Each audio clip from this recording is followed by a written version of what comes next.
बबलू हाथी सुबह सवेरे अकेले वन में टहलने के लिए निकला। वह अपने ही धुन में चला जा रहा था। लगता था उसके दिमाग में कोई उलझन है जिसे वह सुलझाने की कोशिश कर रहा था। सड़क पर आगे बढ़ते ही उसके सामने चीकू खरगोश भागा। बबलू का पैर उसके ऊपर पड़ने ही वाला था कि चीकू जोर से चिल्लाया। उसकी आवाज सुनकर बबलू ने अपना पैर पीछे खींच लिया। कहाँ खोए हो बबलू भाई? कहीं नहीं, बस कुछ ऐसे ही सोच रहा था। किस बारे में? तुम जानकर क्या करोगे? शायद मैं तुम्हारी कुछ मदद कर सकूं। तुम तो जानते हो आजकल वन में कितनी चोरियां हो रही हैं, पर चोर का कोई अता पता ही नहीं है। इस बात को लेकर वन के सारे प्राणी चिंतित थे। वे वहाँ खुद को सुरक्षित महसूस नहीं कर रहे थे। अरे चीकू भाई, हम मजबूर हैं। हम चोर को पकड़ ही नहीं पा रहे हैं। वह बहुत चालाक है और अपने काम को बड़ी कुशलता से अंजाम दे रहा है। कहीं कोई सबूत ही नहीं छोड़ रहा। हमारे राजा इस बात को लेकर बहुत चिंतित हैं। यही कारण है कि हम सब इस बारे में सोच रहे हैं। अब तुम मेरी इसमें क्या मदद कर सकते हो? मैं कुछ सोचता हूँ, हो सकता है मुझे कोई उपाय सूझ जाए। प्रयास करने में कोई हर्ज तो नहीं है। तुम ठीक कहते हो चीकू, लेकिन वन के गुप्तचर भी अभी तक इसका कोई हल नहीं निकाल सके। इतना कहकर वे चुप हो गए। बबलू की बातों ने चीकू को सोचने के लिए मजबूर कर दिया। चीकू को उदास देखकर बबलू बोला, तुम अपना मन छोटा मत करो। मुझे अच्छा लगा कि तुमने मेरी परेशानी को समझा। कभी मैं भी इस वन के लिए गुप्तचर का काम करता था। एक बार मेरी टांग टूट जाने से मेरे अंदर फुर्ती नहीं रही। तब से मैंने यह काम छोड़ दिया। चीकू, तुम चाहो तो यह काम दोबारा कर सकते हो। वन के प्राणी ज्यादातर दिन में भोजन की तलाश करते हैं, वे रात को आराम करते हैं। तुम दिन रात दोनों में ही भोजन की तलाश में निकल सकते हो सकता है रात को तुम्हें कुछ ऐसी बातों का पता चल जाए जो हमारे काम की हो। हाँ बबलू, तुम ठीक कहते हो। मैं आज रात को वन में घूमकर इस बात का पता करने की कोशिश करता हूँ। थोड़ी देर बातें करके चीकू अपने बिल की ओर बढ़ गया और बबलू अपने रास्ते चला गया। चीकू के दिमाग में अभी तक बबलू की कई बातें घूम रही थी। उसे समझ नहीं आ रहा था वह बबलू की मदद कैसे करे।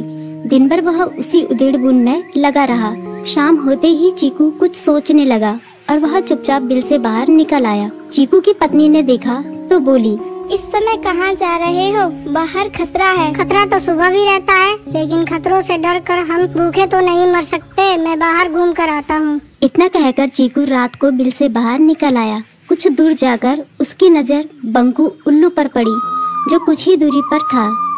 वह पेड़ की डाल पर बैठा अपनी गर्दन चारों तरफ घुमा रहा था। वह तेजी से पेड़ की एक डाल से दूसरी डाल पर उड़ रहा था। बंकू की नजर उस पर नहीं पड़ी थी।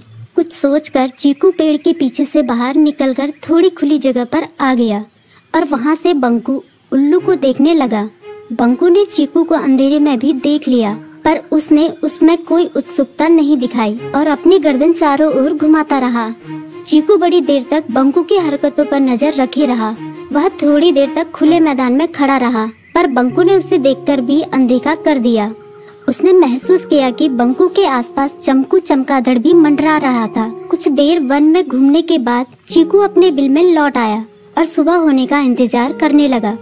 अगली सुबह बबलू उसी रास्ते में जा रहा था। रास्ते में चीकू उसका इंतजार कर रहा था।